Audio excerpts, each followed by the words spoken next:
디젤 차는 그냥 아웃. 더 이상 디젤이 그린하지 않다. 디젤 차량을 출시를 하고 있지 않다.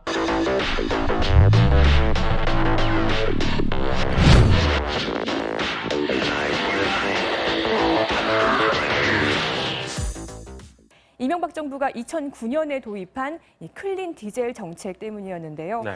안 그래도 주유소에 가면 휘발유보다 경유값이 더 싼데 연비도 좋죠. 여기에 클린 디젤 정책으로 저공해 경유차는 공영주차장 주차료와 혼합통행료, 남산터널 같은 곳 50%나 감면을 받았었거든요. 네. 현재 이런 혜택을 받고 있는 경유차는 모두 95만 대입니다. 그런데 정부가 지난주에 이 클린 디젤 정책을 공식 폐기한다고 밝혔어요. 맞습니다. 이미 탈디젤이라고 하죠. 네. 이 탈디젤 움직임은 전 세계적인 추세입니다. 일단 자동차 업계가 가장 먼저 반응을 하고 있는데요. 우리나라 완성체 업체도 예외는 아닌데요. 현대자동차는 지난 8월에 그랜저, 소나타, 아이서티, 맥스크루즈의 디젤 모델 생산을 중단한다고 발표를 했고요. 기아자동차도 K3 디젤 모델을 더 이상 출시하지 않기로 했습니다. 이런 할인 혜택도 없어지지만 당장 중고차 그러게요. 매매도 안 될 거고요. 탈디젤의 움직임은 이미 세계적인 추세이다 라고 앵커가 이야기를 합니다. 이 앵커가 이야기를 했던 이 네 꼭지가 오늘 우리가 이야기를 해볼 내용의 전반적인 핵심을 다루고 있지 않나 생각을 해봅니다. 안녕하십니까? 세상의 모든 자동차에 대한 이야기 카피셜 시유카TV의 정진환입니다. 디젤 자동차 사야 하나? 디젤 자동차? 지금 사는 게 어떤가? 이러한 질문에 제가 인트로편 그리고 해외 동향편에서 이러이러한 이유 때문에 현재 디젤 차를 사는 거에서 우리는 부정적이다 라고 이야기를 했습니다. 외국 동향에 이어서 국내 편을 이야기를 해야 되는데 국내 자동차 산업의 특성상 해외 영향을 받을 수밖에 없는 이유 때문에 다시 한번 해외 동향에서 이야기를 했었던 미국 대선에서 민주당의 바이든이 2020년 7월 19일 월밍턴 유세에서 이야기를 했던 2200조를 쓰겠다는 그린 뉴딜을 다시 한번 우리는 떠올릴 수밖에 없습니다. 바이든 2200조 그린 뉴딜의 우리 기업의 준비 상태는 해외에서 대통령이 어떤 것을 했다. 해외에서 소위 말하는 우리가 이야기를 하는 북미나 유럽에서 어떠한 정책을 했다 하면 항상 나오는 게 어떤 겁니까? 수출을 하는 입장에서의 대한민국은 이미 앞서가고 있는 아니면 우리가 수출을 대상을 해야 될 기업들이 어떠한 정책을 가지고 있느냐에 따라서 현재 우리 기업들은 어떤 준비를 해야 되는지 우리나라는 그에 맞춰서 또 어떠한 준비를 해야 되는지를 자문하게 되는 어찌 보면 너무 당연한 바로 그런 기사입니다. 정말로 가슴 뿌듯하고 행복한 이야기입니다. 2020년 상반기 10대 자동차 생산국의 순위를 본 겁니다. 맞습니다, 4위. 전 세계적으로 가장 유명한 자동차를 생산하는 독일을 제치고 대한민국이 4위가 됐습니다. 이게 어떤 의미입니까? 물론 바이러스 때문에 결국은 이러한 형태가 이루어졌습니다만은 유럽은 락다운을 하거나 실제로 공장 폐쇄를 이어졌었고 한국은 정상적으로 신모델을 냈고 그리고 제조를 했었다는 이유로 이렇게 바뀌었습니다만은 특히 북미 같은 경우 이번에 대통령이 바뀌면서 공화당 정부에서 친기업적인 정부에서 친환경적인 민주당으로 바뀌면서 나온 이 그린 뉴딜 정책은 우리가 절대로 무시를 할 수도 없고 앞으로 수출에 이 부분을 전폭적으로 수용을 해야 된다는 것은 이미 알고 있는 사실일 겁니다. 그래서일까요? 뉴딜 성공 뒷받침해달라 5대 금융주주 70조 투자. 문 대통령이 그린 뉴딜에 고무된 이유는 그린 뉴딜, 한국판 뉴딜 산업안에 포함 이 70조 안에는 어떠한 부분이 분명히 들어있느냐? 저는 이 부분을 눈여겨봤습니다. 2025년까지 그린 모빌리티에 투자하겠다는 로드맵을 내놨습니다. 실제로 울산에 있는 생산 공장 현장을 찾아가서 정의선 회장을 만나서 앞으로는 어떻게 할 것인지 이런 이야기도 나눴습니다. 이 내용이 왜 중요한고 하니 2022년까지 대중화의 원년이다. 그린 모빌리티로 시장에 적극적으로 발표를 하겠다는 이야기입니다. 그래서였을까요? 현대, 기아에서 지금 수소차나 넥소 이미 나왔었고 2021년에 굉장히 많이 관심을 가지고 있는 제네시스 EG80 로드 지금 공도에서 돌아다니고 있죠. 막을 씌워서 이런 차들의 실제 출시를 앞두고 있다는 내용이 바로 이런 정책을 따라가고 있는 것 아니냐. 그리고 레벨 4, 레벨 3가 인간이 개입을 해야 되는 상황인데 레벨 4라면 어떤 거냐. 어떠한 상황이 발생하더라도 위급 상황이 발생을 하더라도 자동차 스스로가 제어를 할 수 있는 정도 굉장히 의미 있는 내용이고 마지막에 2030년까지 전반적인 부품 업체나 업계 전반에 대해서 바뀔 수 있도록 전체적으로 산업이 재편될 수 있도록 지원을 아끼지 않겠다는 얘기입니다. 2030년까지는 바꿔보자 이런 얘기가 실제적으로 뉴스로 나왔다는 이야기고 이러한 로드맵 이전에 벌써 우리는 디젤 차량 중에서 실제로 배기가스를 배출하는 등급을 1등급에서 5등급으로 나눴고 그 전체 차량 2,370만 대 중에서 5등급 차량 집중 관리를 해야 되고 서울 시내로 들어오지 못하는 차량이 대략 한 247만 대, 12% 정도가 되는데 이 차량들에 대해서 보조금을 지급해서 실제로 배기가스를 배출 제한을 하는 어떠한 부품들을 단다. 그 지원을 실제적으로 했더니 한 20년 현재 기준으로 보면 70만 대 중에서 한 20여만 대 정도만 지원이 됐고 50만 대 정도는 아직도 지원이 되지 않았다. 나머지들은 어떻게 되고 있냐? 자기도 모르고 진입을 하게 되면 과태료를 물고 있다는 사실입니다. 그런데 이것이 현재 상황에서 계속해서 20년, 21년 더 강화될 것이고 사대문 안까지 되었던 것을 경기도나 아니면 인천권 전체 수도권까지 확대할 가능성이 늘어나고 있다는 이야기입니다. 2009년 이명박 정부에서 크린 디젤이라고 해서 보조금을 디젤에 주기 시작을 했었는데 그 이전에 있었던 2007년, 8년 이런 차량들 우리가 꽤 잘 타고 다녔던 소렌토라든지 그 이전에 있는 투싼이라든지 스포티지 이런 차량들 모두가 다 해당이 된다는 이야기입니다. 거기에 플러스 2007년, 8년 이포토나 봉고3 화물차들도 역시 여기에 들어간다는 이야기입니다. 세대로 보면 2세대 전에 있었던 10년 전에 있었던 이런 차량들이 바로 진위 규제가 되는 차량들이다. 서울시에서는 해외편에서 봤던 나라들이 정책을 따라서 2030년 정도에 내연기관 인증을 하지 않겠다는 기조를 기사로 내보낸 적도 있습니다. 지자차에서 첫 번째로 제주도가 2030년에 제주도 내에 내연기관을 인증하지 않겠다는 정책을 내놔서 이야기들이 좀 있습니다. 이 부분은 이 국내편의 마지막 정도에서 다시 한번 언급을 해보도록 하겠습니다. 정부에서는 이렇게 보조금을 줘가며까지 그린 모빌리티로 바꾸려고 하는 사안이 현재 활발하게 이루어지고 있고 이에 대해서 기업들도 앞으로 어떻게 차량을 생산할 것이고 어떻게 나갈 것인가에 대해서 적극적으로 로드맵을 발표를 하고 있습니다.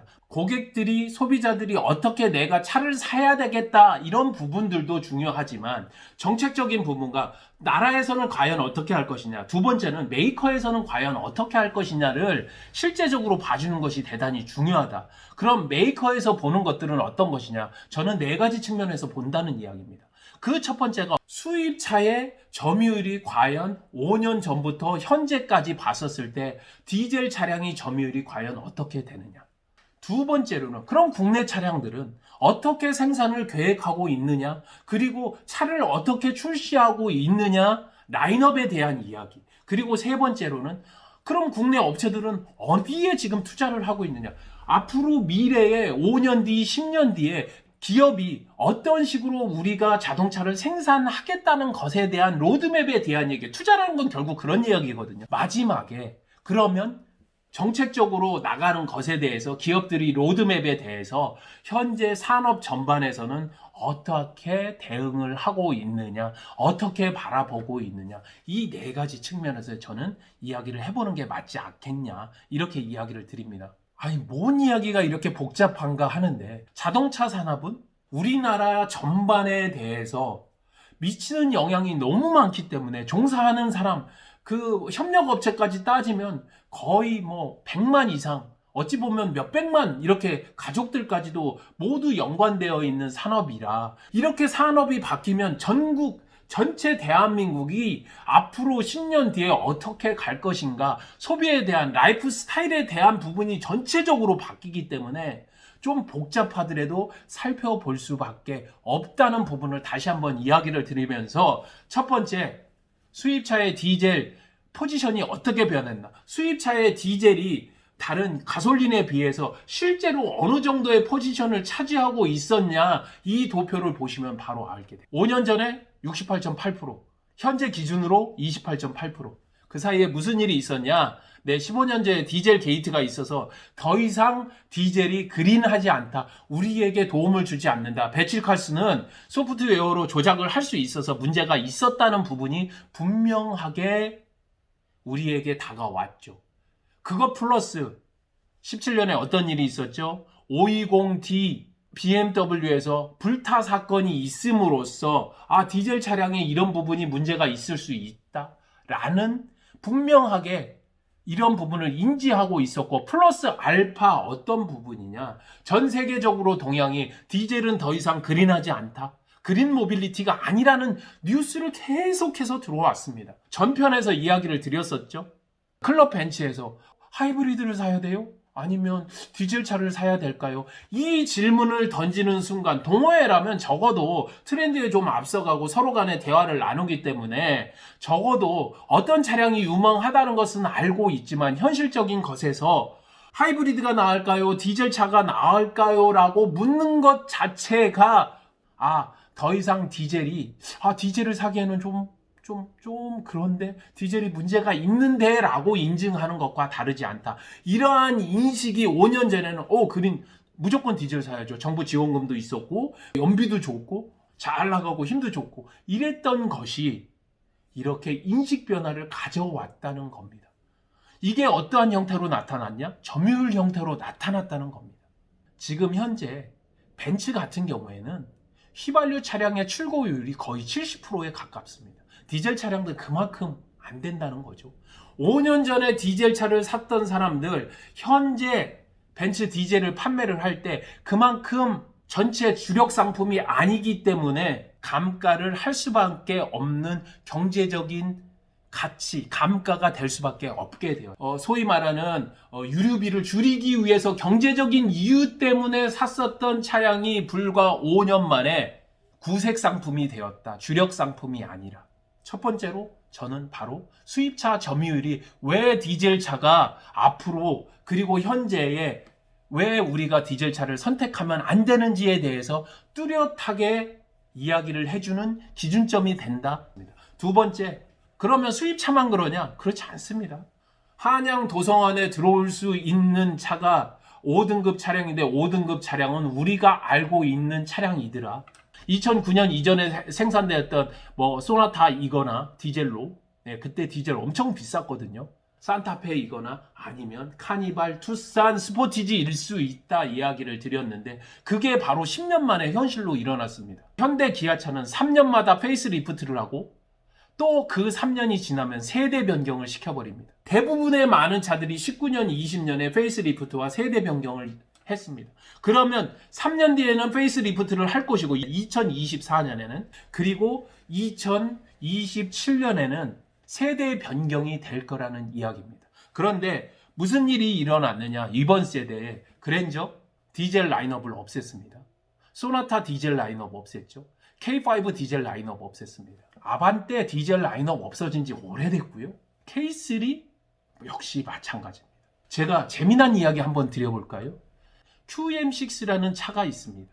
이 QM6가 2020년도에 중형 SUV를 1등을 차지한 게 몇 달이 됩니다. 그런데 그 QM6가 왜 1등을 차지했느냐? LPG 차량이 판매 차량의 50%가 넘습니다. 연비가 좋고 그리고 힘이 좋았기 때문에 디젤 차량을 샀던 사람들이 SUV가 굳이 힘이 있을 필요가 없고 연비를 위한다면 LPG 차량으로도 충분하다고 생각해서 QM6를 샀다는 이야기입니다. 더 이상 SUV라고 해서 디젤 차량이 아니어도 된다고 생각하는 인식 변화가 있었다는 이야기입니다. 디젤 차량의 단종에 대한 부분에 기사들을 몇 개 올렸습니다. 현대차, 그랜저, 소나타 등 4개 차종 디젤 모델 생산 중단. 제가 이야기를 했던 거죠. 디젤 모델 생산 줄이고 친환경차에 집중하겠다. 2015년도에 이런 기사들이 이미 있었습니다.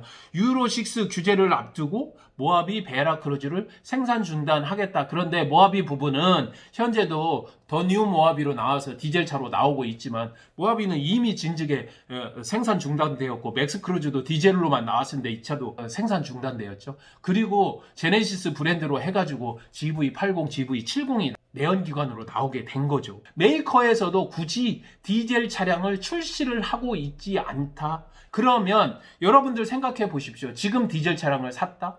페이스 리프트 되는 3년 뒤, 실제로 세대 교체가 되는 2026년이나 2027년에 현재에도 구색 상품인 디젤 차량이 그때 가면 중고차 최전성기일 때 어떻게 될까요? 소위 말하는 천덕꾸러기가 된다라고 저는 이야기를 할 수 있다. 자신 있게. 정책적으로도 문제가 돼. 실제적으로 차량을 타는 사람들이 거의 없어. 중고차로 팔려고 내놨더니 거의 매매를 하지 않아. 내연기관과 친환경 자동차가 50% 정도가 될 것이라고 보여지는 순간 바로 디젤 차는 그냥 아웃. 내연기관 자체 가솔린 차량도 역시 우하향의 길을 걷게 된다. 저는 이야기를 드릴 수 있다는 이야기입니다. 이야기를 하다 보니 좀 길어졌는데요. 국내 기업들이 앞으로 어떻게 투자를 할 것인가에 대한 부분과 현대 자동차 업계의 메커니즘과 그 다음에 실제적으로 플랫폼이 바뀌면서 일어나는 일들에 대한 부분, 왜 디젤 차를 사면 안 되는지에 대한 이야기를 국내 2편에서 다시 한번 보기로 하면서 여기에서 마무리를 하도록 하겠습니다. 세상에 대한 모든 자동차 이야기, 카피셜 시유카TV의 정진환이었습니다.